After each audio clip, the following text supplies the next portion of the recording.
Brandon Newman, City Council member for the City of Laramie, and we appreciate you joining us, Brandon. Good morning. Good morning. Good morning. Hey, we've got the agenda for the City of Laramie that we do a preview with Brett Glass on Mondays, and we appreciate Brett Glass. We appreciate you coming in. 8 o'clock hour, that'll be this morning, and we preview regular session and work sessions and so forth.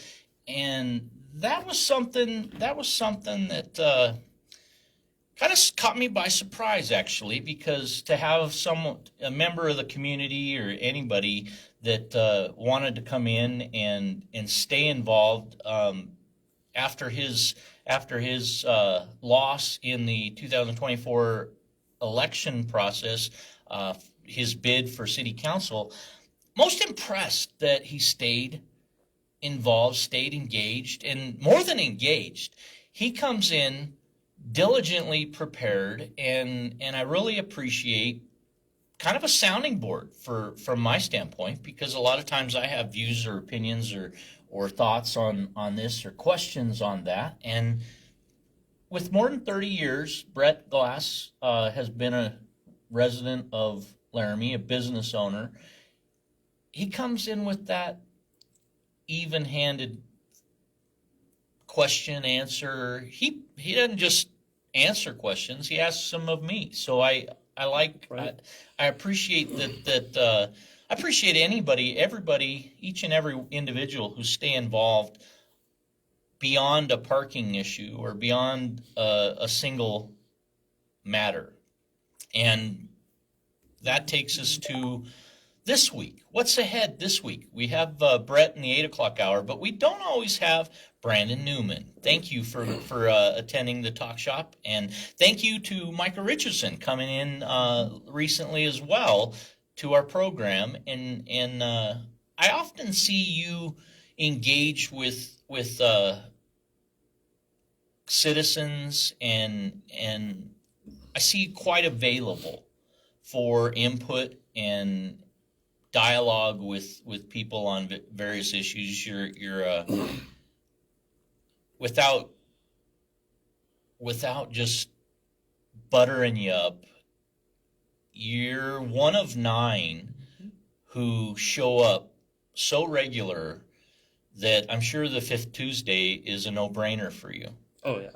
Yeah. The fifth Tuesday, for those listening, is an opportunity. Every so often, our calendar provides a fifth Tuesday where it doesn't exactly coincide with the rotation of every other week is a regular session every Once other a week. quarter. Yeah, once a quarter. Yeah, so about 4 a year. Yeah, and in that, I'm not sure why it went away. Do we know any background on why that availability to the citizens went away? Yeah, so when I ran for council, and this started in 21, is when I announced, and I started to go to city council meetings via Zoom, and then they had this town hall, or these work sessions that were the fifth Tuesdays, and I didn't know what a fifth Tuesday was, so I went to it. And if you listen to the work session that the current council just had on the fifth Tuesdays, they mention a story of how one person showed up to Ward 2, was there for about 30 minutes, and that was the end of that dialogue. And that was me. I showed up, and I was the only person there, and I got to talk to 2 counselors, I think. One-on-one, on 2. They were on Zoom, and I was in person, and so I got to meet Nancy, our city clerk, for the first time in person. And after 30 minutes, I just didn't have anything else to talk about, so I was like, okay, well, see you later. And actually, I just kind of stayed, and we chit-chatted, and I was more or less waiting for other people to show up. But then you hear about like Ward 1, and they would have 10 people, 12 people, something like that. So just kind of all depend. So the work sessions kind of just went away because of lack of engagement, I think. And there was no better way at that time. I think that current council disagrees with now, because looking at maybe going to a town hall that travels. One fifth Tuesday it'll be downtown, one or in council chambers. We're talking about the next one maybe going over to Fire Station 3, so we're over in that, Ward 2 area. So kind of traveling, rotating around. right? Well, I heard conversation about sets of 3 that might go here and there, or be available at various places. Is that true? Is that accurate? So we talked that about we avoid quorum. we talked about whatever that kind of because of the pay and our time commitment. To me, I don't care about the pay. If you go work at the work session, I said I'll give it to a nonprofit for that 5th Tuesday. But I voiced my concern about just having 3 of us because for me, I don't like the pass through. Like if I'm a citizen and you're a council member and I come and I talk to you, just one of 3, you can kind of change my words or not write exactly what I said down when you go report back to the main council. Mm-hmm. Not only that, if I'm running for council again, and you find that kind of lack of trust in the community? No, but I don't want it in the what I don't want to be open to it, right? Because if I'm running for council again, I don't want any person to come to me and say, "Hey, I was at the 5th Tuesday. How come you weren't?" Right? So it leaves a hole that I didn't want to deal with. Okay. And if we're gonna have people, from Laramie come talk to council, talk to all of us. We all have opinions. We all represent the whole city, even though we have a ward. Right. So let's present to all of us. And that's one thing that we opened up to make sure that instead of them coming with questions, they could come with a PowerPoint if they want. I think we gave them 5 minutes, if I remember right. Maybe it's 4. I don't remember, but we gave them a little bit more time than the 3 minutes like a regular meeting would have. And then we can have dialogue. So instead of you guys presenting or asking us a question, we can answer back. Well, you bring up one consideration, and I know it's probably brought up. I don't even know by whom. Maybe staff, maybe citizens have this concern. But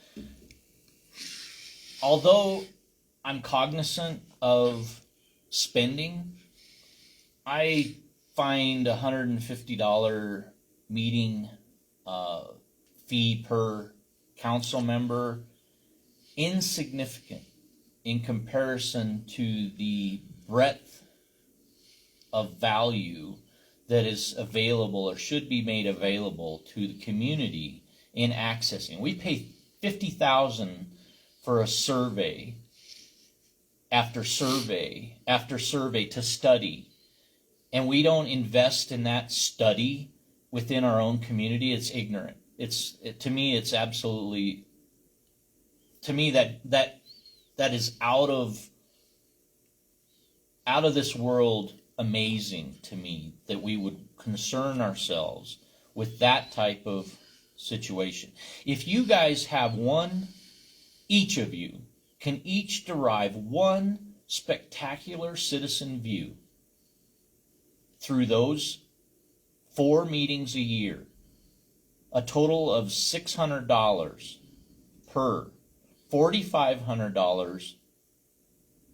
6 times 9 is. Well, the mayor makes so it's about $5,500 plus. So if that's $5,500 is just over 10% of a study, one frickin' study. That I find the studies are abysmal. I found this Zen City city performance measures frankly pretty silly. We take pride in 28% performance rating being an 8% improvement in satisfaction for at least one area of city performance. And in that, $5,500, please. Yeah, we make please, and you don't have to donate it to a nonprofit, but if you want to donate it to your nonprofit, I love that type of initiative. There were council members in the 1970s that served for $10 a check. Yep. So I mean, and they'd all take it to the Buckhorn apparently, and Right. and they'd sign it off, and those checks would come back from the Buckhorn, and they'd frame them. I mean, that was the pleasure, is that they served for their friends and neighbors and the community at large. And maybe that's how W Hill ended up being surrounded without being annexed into the city and being a donut hole, so many years ago, is that maybe I don't know. Yeah, I don't know I mean, either. that's And the I whole digress, the whole donate thing is because some of the council members didn't want to add to our budget, meaning how much we get paid. And I was like, well, we could always just give the money away. So it was just an alternative. Well, by my calculation, at 3 hours a night, 52 weeks a year, you're not being paid more than probably a 50-cent piece, but definitely not more than $1 an hour. No, we make if you sit down with the agenda like I do, so I set a And day. yeah, that's not even prep. Thank you. Right. Thank you for that. setting on the weekend. There's some days some weeks that I make 10 cents an hour, 15 cents Your an hour. first packet Yeah. was, one packet in the first month was 147 pages deep, and the other one was over 700. Yeah. I mean, over 900 pages. And you have to that. and Tables and graphs, and you should understand them. So what's your meeting time with staff to follow up on some of these things? What's their availability? You get the agenda or the packet on a Friday, maybe. I remember at least three, including a budget session, that you yourself noted during a Tuesday meeting, having not received the packet with enough time to even begin to look over it, and some of it has been incomplete when it came in on Tuesday. And that, on a budget matter, was highly concerning to me in Laramie, Wyoming government. How do you and that was Pilot Hill and something else. And the budget vote was unanimous. Which comes to the labeling of a rubber stamp situation by city council. And a lot of those you abstain from, or you voted no on, yep. and in that, and you clarify why, which I would prefer that rather than clarifying why, we'd have a discussion on it, and the question could be called on these type of things. I think public comment. There's some change in the agenda as a matter of your group's attempt to be responsive to public comment overall, and that is where, after roll call, they call to order, they have the Pledge of Allegiance, roll call, and then public comment on non-agenda items, and then item 5 is a consideration of changes in agenda and setting the agenda, which, as I understood it, was an opportunity to pull something off a public member of the public could request something to be pulled off the agenda. I thought, wow, well, this is a step in the right direction, because I found through 2024 consent agenda was a growing concern, being overutilized by council in order to expedite meetings, of course. And look, if we've already predetermined our decision and we don't care what the public has to say, then let's move this on. And that's the extreme. I realize that there is care. There's care in each and every one of you. There's absolutely care. There was I'm going to give, for those that might have missed my segment with Micah, there's outstanding perspectives that are brought up here and there by every city council member. And William Bowling, city council member, made one comment that was respectful of murals that were done across alleyways. A substantial effort to improve our city from Front Street to alleyways. And I'd say pretty successful in that regard. I don't have concern going down the alleyway. I about don't said either. hallways. Yeah. The alleyways of Laramie. I think that they're in some cases. I think they're wider than some of our west side city alleys. Yeah. You know, residential alleys. Yeah. So in any event, I find them. I find them safe. I don't find them dangerous. And yes, they are alleys. But the mural project alone was a great comment. Yeah. And to not have them be part of an open container situation, it was. I understood Assistant Manager Feaser's I see both sides of that. concerns, but I also have concerns about open containers in those situations that. You know, it's the hours are 11 a.m. to 9 p.m. for an open container situation. The goal is to help business, to foster a culture of shopping and so forth, and it's fantastic. It's good, well intended, and hasn't shown to be a problem thus far, and maybe it'll be reconsidered. Maybe that'll be something that's added to it or whatever, and I could see that with the group and nobody's when you had this is a point where had city council had public input that would have raised their hand and injected that, I'd like to see that. Thank you, Council Bowling, for your thought. I think that's an outstanding reason to try it. Given the great success that we had in low report of problems, anything outside of the ordinary, why would we not try it, given that concern? Well, because Feaser presented that Chief Bryan, like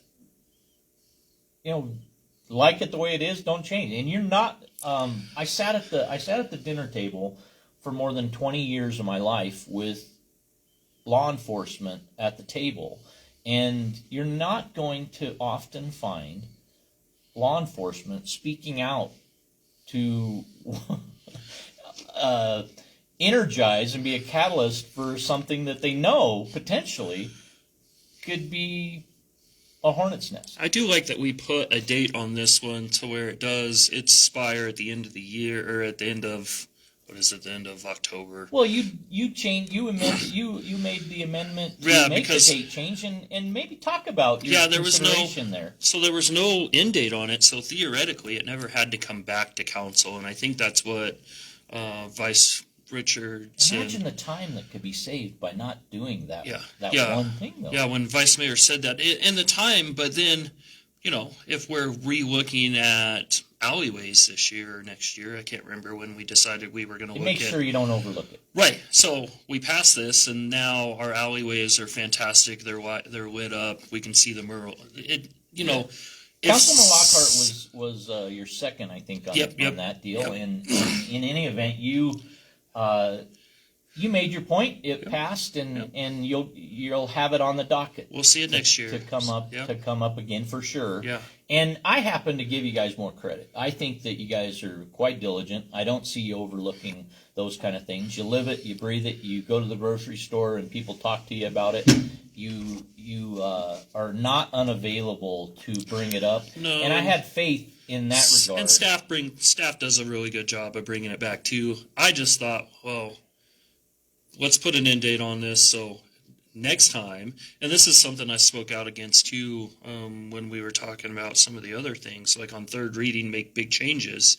Well, there is no third reading on this, so let's put an end date on it, and if we want to change it, let's make sure that the public knows that we're going to talk about changing it instead of just voting on it.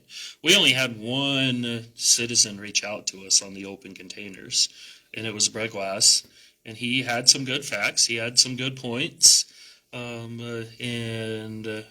So I think if we're going to change it, we need to advertise it a little bit more. So let's just put an end date on it. We'll talk about it later. Last meeting, you talked about Brett Glass. I have the agenda. That's what I was looking at. Brett Glass brought up, under consideration of changes in the agenda and setting the agenda, he brought up a public request to remove a consent agenda item and place that on regular agenda to allow for public comments. And while I don't recall what that particular item was for, I do recall there was a 9-0 the first night that this item was introduced to the public as a welcome to request such action of removing something from consent agenda. Mm-hmm. The city council vote was 9-0, or I think it was 7-0-2. There were two absent in the room with Vigil and Joe. What was it? Jim Freed. Jim Freed. Yeah. Yep. Not present, and so in that 7-0-2, the vote unanimous in the quorum to not consider that. Is that a message to almost fly in reverse of, we want public comment, we want to encourage it, but first bite at the apple to do this, bam, you're out of here, dude. We're not gonna do that. And was that a message to Brett Glass, or was that a message to the public? Yeah, we offer this, but dare you use it? So I started this conversation in a work session, I believe, on how I thought we should just have public comment on all of the consent agenda. Make the first public comment open, and let's talk, and the concern was, well, if a citizen got up there, they could waste 3 minutes on each one of these items, right? Because we give them 3 minutes. Thing? In my opinion, no. Yeah. It does make the meetings longer, and maybe we can't get the work done that we need to, right? Especially if we have executive summer session at the end, we have to stop at 9, or nothing new can come on the table past 9:30. So there are concerns, and I get that. So I was like, all right, let's make it. They get 3 minutes, and they can talk about anything on the consent agenda. And if they have real concerns, we'll pull it off. Well, I was outnumbered on that, and they changed what I wanted to do to now the community can come up and say, hey, we want, and the one that Brett Glass wanted was 9G, an agreement for professional services between the City of Laramie and BHA Design Incorporated, Fort Collins, Colorado, for the downtown corridor 3rd Street beautification project, visioning and conceptual design. Yeah, so that's the one he wanted to pull, and the problem with, and I emailed him right away after it didn't get pulled, and I wanted to know why. I wanted to know why he wanted it pulled. Okay, because that flies in the face of, if you're curious, that flies in the face of the stated parameters of the consent agenda deal, is that there will be no discussion. How was it? No public comment will be taken during this item. Items will be considered at the discretion of the council. Available in person or web conferencing. So you did reach out. I reached out to him after nobody pulled it, and I was just like, "Hey, I'm curious why." Oh, it was after you. It was after. Okay. It was after. Right. And I was like, "Hey, I'm curious why," because it seems like a pretty straightforward. Curiosity tickled, and right? You wanted to know. Seems like a pretty straightforward thing. And when he responded back, it was like, "Well, how come our staff can't do that?" I was just like, that's a pretty good question, actually, that I didn't personally think of. So how did you feel introducing public comment as an option to pull it off of the agenda and discuss it? If had there been one, which would have been definitely Brett Glass, because Brett would not have asked for it had he didn't have something that would have been of interest. To me, the city action was blatant. We don't care what you have to say. We don't care what your interest is. I found many inconsistencies with city council operation in this term so far, and historically also, but concerning is especially messages with respect to public comment, with respect to feedback on, to not have any definitive receipt of the public. When you send a message to council at cityoflaramie.org, I think it is, Yep. that is an address for emailing all of city council.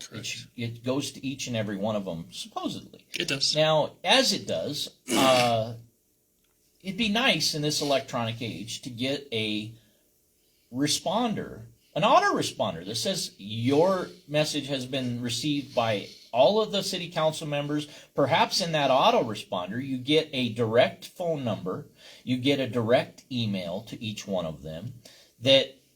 Now, do you need duplication and all of that? Probably not. But you definitely would not if you were to receive something that was like a receipt. Hey, we got it. And although time is short and we may not get back to you individually on each one of these things, we wanted to let you know that your input was valued. Thank you. That's it. Totally simple, right? But not. Yeah, I don't know if not what's done. I don't know if we could do that. But World, I'm sure we could, but to me, it's even if the autoresponder had all of you 9 city council members' feedback, maybe it even has a link where you could get to different departments to talk about issues specifically. Though having been told by one department, we don't work for you, Eric, we work for city council, maybe that's something that's not wanted. But it's so easy. I used to have one set up on my phone, and what I realized was it would send me the email, right? And then it would send out whoever sent me an email a response that says, "Hey, thanks for your email. I'll get back to you as soon as I can," kind of thing. And I realize sometimes that's I forgot, automatic, right? So I just kind of deal with them as you come. I do, right? Yeah, I tried to. I got one last night, and I was going to try to respond to it this morning. Ran out of time, but I'll get to it. So I can see both sides of that. I can't thank you enough, Sure. and we'll be back in a moment to respond to that. Give you Brandon Newman with us today on the Talk Shop. This opportunity with City Council member, one of 9 in Studio 255 at the Laramie Plains Civic Center. This segment brought to you by H&R Block, reminding you it's tax season, and Range Community Insurance Insights this Wednesday. Catch it in the 8 o'clock hour.